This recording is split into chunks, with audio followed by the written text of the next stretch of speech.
자, 그럼 이런 중앙 집권 국가는 어떤 나라가 먼저 등장을 하느냐? 바로 고구려, 백제, 신라 순서입니다. 중앙 집권 국가의 기틀을 마련했던 첫 번째 순서가 고구려, 백제, 신라예요. 근데 중앙 집권 국가의 기틀이 먼저 마련됐다라고 해서 전성기가 빨리 온 건 아니에요, 여러분. 흔히 말하면 생일이 빠르다고 해서 키가 반드시 큰 건 아니니까. 그래서 중앙 집권 국가에 여기서 말하는 기틀을 마련한 나라는 고구려, 백제, 신라고요. 전성기 순서는 백제, 고구려, 신라예요. 그래서 일단 중앙 집권화 순서 고구려부터 자 적혀 있는 대로 우선 고구려는 삼국사기 기록에 의하면 BC 37년 동명성왕 즉 주몽이 졸본에 건국을 했고요. 이때 부여에서 내려온 유이민 세력이 졸본의 토착 세력하고 결합을 했다라고 보시면 되고, 그 다음에 이제 백제 같은 경우에는 BC 18년 한강유역 위례성이라고 불리는 곳에 건국을 했고요. 고구려 계통의 유이민 세력이 한강 토착 세력하고 결합을 해서 만들어졌고,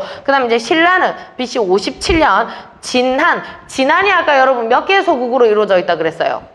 12개였죠, 그죠? 진한 12개. 그 12개 소국 중에서 하나가 사로국입니다. 그 사로국을 누가 세웠느냐? 박혁거세가 세운 거예요. 근데 그 사로국에서부터 진한의 사로국이 중심이 되어서 그 주변 지역을 통합을 하고 큰 하나의 신라가 만들어진 거죠. 그건 나중에 신라 하면서 다시 말씀드릴 거고. 근데 이제 이 신라 같은 경우에는 지형적으로 유이민 세력이 없어요. 유이민 세력이 없어서 그 신라 중심의 토착 세력들끼리 그래서 결합을 했다라고 보시면 됩니다. 그럼 이제 그 중에 이제 첫 번째 중앙 집권화가 가장 빨리 이루어졌던 고구려부터 보도록 하겠습니다. 자, 우선 고구려의 건국 신화를 한번 말씀을 드릴게요. 고구려의 우리가 주몽의 어머니라고 불리는 유화 부인이 있어요. 이 유화 부인이 사랑하던 남편이 바로 태양신의 아들이었던 해모수죠. 근데 이제 여기는 물이고요. 여기는 불이죠. 그죠? 그래서 이 흔히 말하면 유화 부인의 아버지가 굉장히 이 태양신의 아들이었던 해모수를 반대를 하자 해모수가 자신의 부인을 너무 힘들게 했다라는 생각에 남편이 먼저 발을 빼고 돌아갑니다.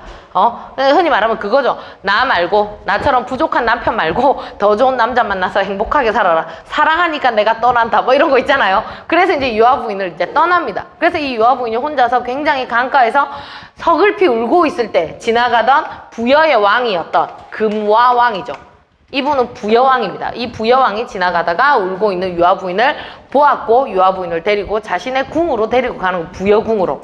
근데 부여궁에 도착을 했는데 따로 이제 유화 부인이 머물 별채를 하나 내준 거예요. 별궁을. 근데 이제 그 별궁에 있을 때 유화 부인이 실내에 있든 실외에 있든 전부 다 태양빛이 유화 부인의 배만 내리쬐기 시작을 하더니 어느 날부터 태기가 느껴진 거예요. 그래서 우리가 흔히 말하면 유화 부인의 아기는 임신을 했던 그 이제 흔히 말하면 남편은 태양빛에 의해서 임신을 했기 때문에 태양신의 아들인 해모수라고 본다라는 거죠.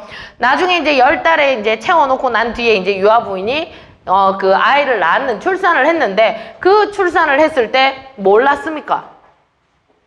사람을 낳은 게 아니라 알을 놓은 거죠. 그게 이 부여의 금왕이 희귀하다, 해괴하다. 어떻게 알이 나올 수가 있지? 야, 이상한 알을 갖다 버려라. 그래서 숲에다가 내다 버렸더니 그 알을 동물들이 쪼아 먹는 게 아니라 전부 다 그 알을 보호하고 있는 거예요. 그러니까 이것 또한 해괴하다. 그래서 알을 다시 또 유화 부인한테 주었고 유화 부인이 이 알을 정성껏 흔히 말하면 돌보았더니 알이 깨지면서 남자아이였던 주몽이가 태어났다. 이렇게 이제 합니다. 근데 이제 이 주몽이는 이름 자체가 왜 주몽이냐? 주몽의 뜻은 활을 잘 쏘는 아이예요. 어려서 태어나서 얼마 안 있다가 아장아장 걷기 시작을 할 때부터 활을 쏘았는데 백발백중이었다라고 그래요. 그러니까 이제 이 금왕이 자신의 아이는 아니지만 너무 이제 능력이 좋으니까 이 주몽이를 아주 이뻐한 거죠. 근데 이 부여의 왕에게는 이미 7명의 아들이 있어요. 근데 이 7명의 왕자들이 아버지가 자기 자식도 아닌 주몽을 너무 예뻐하니까 시기 질투를 하다 못해 나중에는 우리 절마저거 죽여버리자 그렇게 된 거예요. 근데 이제 이 소식을 알게 된 엄마였던 유화 부인이 먼저 그 정보를 듣고 주몽에게 주몽아 네가 여기 있다가는 큰 화를 입을 수 있으니 남쪽으로 내려가라. 근데 이미 그때 당시 주몽은 결혼을 해서 부인이 있습니다. 그 부인이 누구였냐면 예시성을 가진 부인이었어요.